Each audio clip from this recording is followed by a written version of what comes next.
Rejection isn't a wall. You think rejection is a stop sign, but it isn't. It's redirection. It's silence with a message. It's a door that doesn't open because it was never yours to walk through. They didn't answer. They didn't pick you. They left. Good. Because now, you don't have to guess. You don't have to beg. You don't have to shrink. This isn't about revenge. It's about removal of illusions, of noise, of people who don't see what you never should have had to prove. Marcus Aurelius said it best, if someone despises me, that's their problem. And now it's not yours to carry. Rejection isn't failure, it's filtering. And if you're still listening, you're ready to learn how to use it, like the Stoics did. Quietly, ruthlessly, with clarity. Let's begin. T1. Ignore them back. They stopped replying, stopped checking in, stopped choosing you. So what do? You stop chasing. This isn't a game, it's a correction. A return to equilibrium. The Stoics understood. Attention is currency. Don't spend it where it's not matched. Don't give it to ghosts. Don't water what ignores the rain. Ignore them. Not out of spite, but out of self-respect. You don't owe energy to the uninterested. You don't need to fix what died in their silence. Let them go. Let them wonder. Let them hear your absence like a roar in their quiet. Because when you stop reaching, they feel it. And when you stop caring, you start healing. Key 2. Don't react emotionally. When they rejected you, what did you do? Did you question yourself? Did you spiral? Did you respond with need? Instead of clarity, that's how they win. Not because they're right, but because they controlled your reaction. The Stoics had a rule. What matters most is not what happens, but how you respond. And response begins with restraint. Not silence as punishment, but silence as position, as poise, as power. Rejection only stings when you tie your value to their approval. But if your peace is internal, you don't flinch when someone pulls their attention away. You observe, you decide, you do not chase. Because when you react emotionally, you confirm their control, you let them decide your tempo, you let them set the fire, and you stand in it. Don't let the storm pass, let their noise dissolve, let their indifference meet your stillness. The most dangerous person is not the loud one. It's the one who feels everything, but shows nothing. Control doesn't mean numb, it means selective. Let them guess how you feel. Let them wonder if you cared, let them assume they mattered. But never let them see the chaos they caused. Because when you stay calm, you stay in command. Not of them, but of yourself. And that's where all the power is. T3. Remove them from your mind. They left your life, but stayed in your head, rent-free, playing reruns, stealing focus, distorting memory. This is the real cost of rejection, not their absence, but their residue. And the Stoics knew. Clarity requires space, not just physical distance, but mental eviction. You can't move forward if they still echo every time you're alone, every time it's quiet. Remove them, not because you hate them, but because you need your mind back. Erase the obsession, the overthinking, the fake futures that never happened. Let go of the alternate versions where they stayed, where they saw your worth, where they finally understood. They didn't, and they won't, because their silence wasn't a test, it was a truth. And your suffering, it's not from what happened, it's from what you keep repeating. Stop checking, stop wondering, stop rehearsing the same rejection in different costumes. You don't need revenge, you don't need answers, you just need distance. Mental, emotional, energetic. Imagine your mind like a fortress. Every time you think of them, you leave the gate open. Close it. Fill your head with what builds you, with thoughts that stay, with people who show up. Because when they stop occupying your mind, you start taking back your direction. And when you no longer need them gone, it means they already are. T4. Demonstrate your value. They didn't see it, they didn't choose it, they didn't stay. That's not your fault. That's their limitation. But now, what do you do with that? Most people try to prove their worth. Louder, harder, desperately. They explain, they post, they perform, and all it does is confirm they were shaken. But the Stoic way, it's quieter, stronger, undeniable. You don't demand respect, you demonstrate it without asking, without noise. You don't prove value through their validation. You build it where they can't reach. In your work, in your presence, in your focus. Rejection is not a statement of your worth, it's a reflection of their capacity. So upgrade in silence, sharpen your edges, train your body, refine your mind, stack the wins. No one clapped for. Let them leave. Let them think it meant something. Because when you level up without explaining, without fighting for their attention, they notice. They feel the gap, they watch from the distance and realize they lost access to something that grows. You don't grow to get them back. You grow to never need them again. Value is not a pitch, it's not a presentation, it's not a plea. It's a frequency. And when you rise, only those who match it will find you again. Let the results talk. Let the silence frame it. And let your life become the proof they'll never be close enough to touch. T5. Cut off contact. Stop circling. Stop checking. Stop keeping the door half open. For someone who already walked out, you don't need closure. You don't need explanation. You don't need one last talk. You need distance.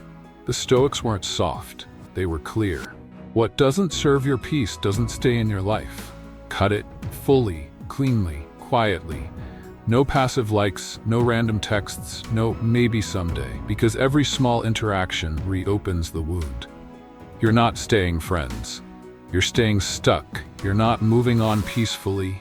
You're keeping the illusion alive. Every message you wait for, every profile you check, every sign you read into, it's a chain. And the longer you wear it, the heavier it gets. You want to heal? Go silent. Not to punish them, but to protect yourself. Block, mute, delete, disappear. Not because you're bitter, but because you're done bleeding quietly for people who wouldn't notice if you vanished. Your attention is a gift. Stop giving it to those who treat it like background noise. When they reach for you one day, let them find nothing. No door, no window, no version of you. Still hoping. Because true closure doesn't come from what they say. It comes from what you decide. And once you cut contact, you don't lose them. You lose the need to keep them alive in your head. That's where freedom begins. T6, prove them wrong. They said you wouldn't. They assumed you couldn't. They dismissed you. Quietly, casually, cruelly. But here's the Stoic answer. You don't need to argue. You don't need to convince. You don't even need to reply. You prove, not to them, to yourself. Because their rejection is not a prophecy. It's an opportunity to sharpen, to refine, to re-enter your own life with a fire so steady they feel it, even if they never see you again. You don't scream, "Look at me." You just build. In silence, in discomfort, in discipline. And one day, they'll hear your name from a distance too far to reach. And that's when they'll understand what they walked away from. But by then, you won't care. Not out of pride, but because you'll be too busy living the life they couldn't imagine for you. The Stoics believed in inner proof. Quiet power. The kind that doesn't post every move. The kind that doesn't demand applause. Because those who doubted you, they're not your enemies. They're your fuel. So use it. Without noise, without ego, without pause. You don't rise to spite them. You rise. So their doubt can't reach you. That's how you prove them wrong, by disappearing into the version of you they never deserved to meet. T7. Go out and have fun. You think healing means hiding. That solitude must look like sorrow. That if you're not hurting visibly, you're not doing it right. But listen closely. Your strength doesn't grow in the dark. It grows in the light you let back in. They left? Good. So now you don't have to filter yourself to fit their comfort. Now you don't have to pretend to be smaller, quieter, easier.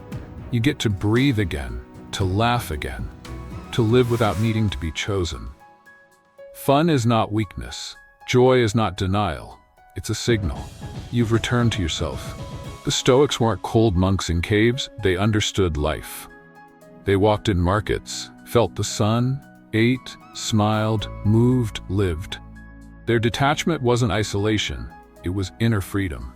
So go out, not to prove anything, not to be seen, but to remember, you are not defined by rejection.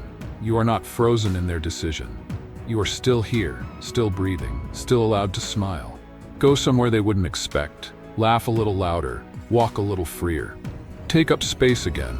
You don't need revenge. You don't need their second glance. All you need is to stop putting your happiness on pause because they left. You were fun before they came, and you'll be joy long after they're gone. Key 8.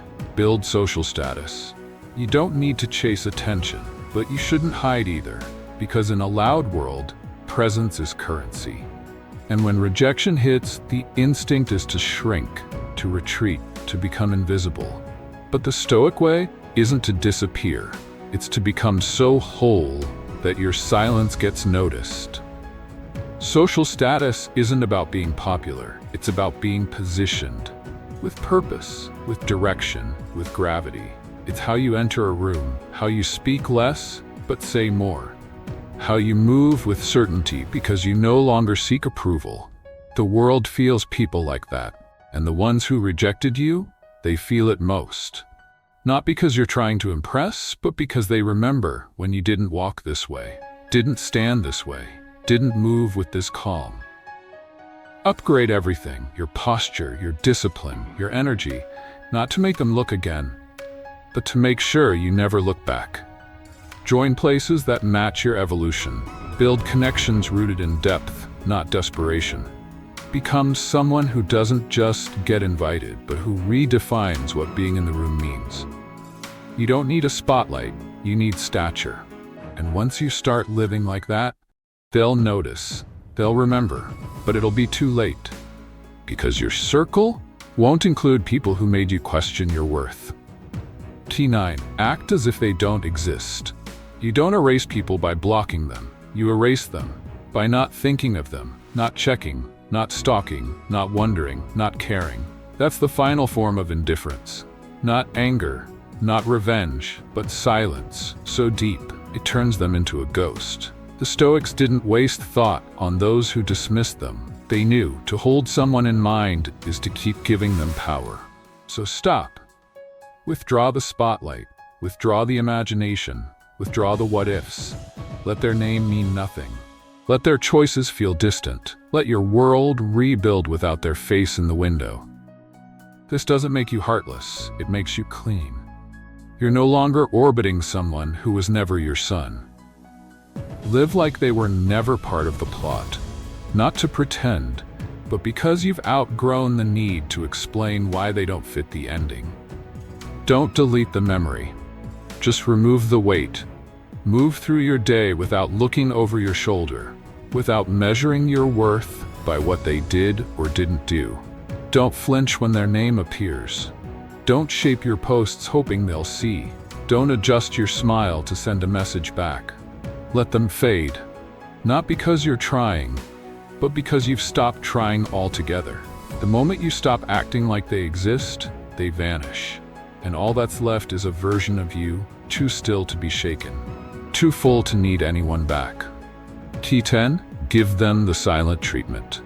Not all silence is equal. Some silence is fear, some is confusion, but the Stoic kind, it's composed, calculated, clear. You don't scream, you don't block, you don't send long messages trying to explain the pain. You simply disengage. You stop giving them access to your energy, to your reaction, to your existence, because the more they wonder, the more you win. Silence is not about pretending they don't matter, it's about proving that you matter more.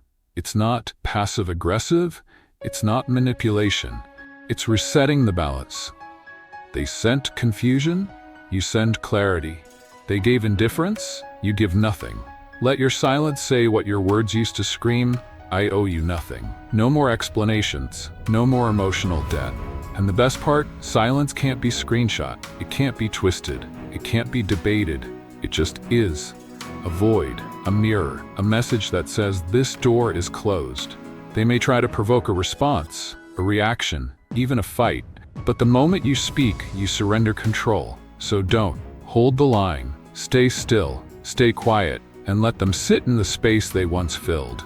Silence doesn't scream, it stings. And if they feel it, they've already lost you. T11. Don't beg for attention.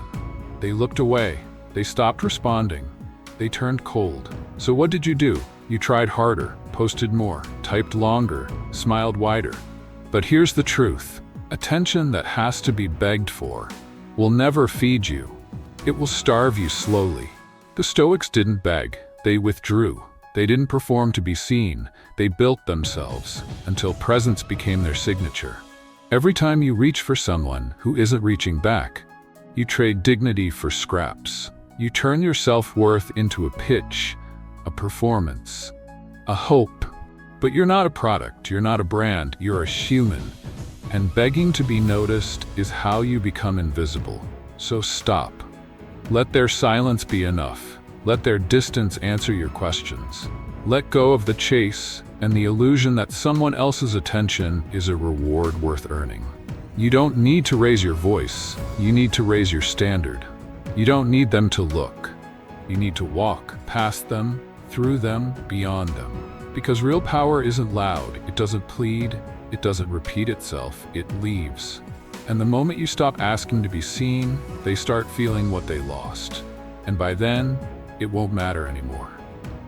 T12. Be kind, but emotionally distant. Kindness isn't weakness. Distance isn't cruelty. Together, they create something rare, controlled compassion. Because rejection doesn't have to turn you bitter, but it should turn you sharper. The Stoics didn't seek revenge. They didn't explode. They didn't freeze. They created space and filled it with dignity. You can say hello without inviting them back in. You can nod without opening your chest, because when someone breaks your rhythm, you don't owe them a second song. Keep your voice soft, but your boundaries firm. Keep your eyes calm, but your soul off limits. Kindness isn't an invitation. It's a reflection of who you are, not what they deserve. You can be respectful and still unavailable. You can wish them well from a distance they'll never cross again. Stop letting politeness be mistaken for permission. Stop confusing softness with surrender. You are allowed to walk in grace while keeping your gate locked. Not everyone gets to re-enter. Not everyone gets to see the healed version of you. Be kind, be still, but stay unreachable. Not to punish, but to protect the peace you rebuilt from the ashes they left behind. T13. Don't reveal your struggle. They don't need to know how much it hurt, how long it took, how deep it broke you. Why? Because pain is sacred, and when you reveal it too freely, it becomes performance, it becomes leverage, it becomes vulnerable to misinterpretation. The Stoics never advertised their struggle, not because they were cold, but because they were clear. Not everyone deserves access to your process. Not everyone should witness what you built back piece by piece when no one was watching. Share when it's useful, but not for pity, not for permission, not to prove that you're human. You are human, and you're still standing. That's enough, because the more you explain the pain, the more it owns you. Let it burn in private. Let it shape you in silence. Let it be the thing that made you, not the thing you keep replaying. You don't need sympathy. You need stillness. You don't need to be understood. You need to move, even when no one claps, even when no one sees. Your struggle is your fire. Don't hand it out like a story to be judged. Let the results speak. Let your strength walk in first. Let your scars stay yours. Because when the world doesn't know what you had to walk through, they can't reduce it. And that's how you stay unbreakable. You didn't need them. You needed this. You thought rejection was about them, that it was personal, that it said something about your worth. But now you see it. It wasn't punishment, it was revealing. A mirror, showing what needed to go, who needed to fall away, what you were still building from lack. They left. They didn't choose you. They stopped replying. They looked past good, because that silence was the beginning of clarity, of detachment, of you standing in your own gravity. This video wasn't about how to get them back. It was about how to get yourself back, without proving, without begging, without explaining, Just building. Quietly, ruthlessly, coldly. Now they don't get to watch the comeback, because you're not coming back. You're not playing the same game. You're building your own table. And guess what? They don't have a seat. Not anymore. This is not bitterness. It's boundary. This is not revenge. It's reconstruction. You don't need to be seen. You need to be still. You don't need their attention. You need your direction. And now that you've felt rejection, you know what to do with it. Use it. Build from it. Burn what it left behind. And walk. Not louder, not faster. Just further.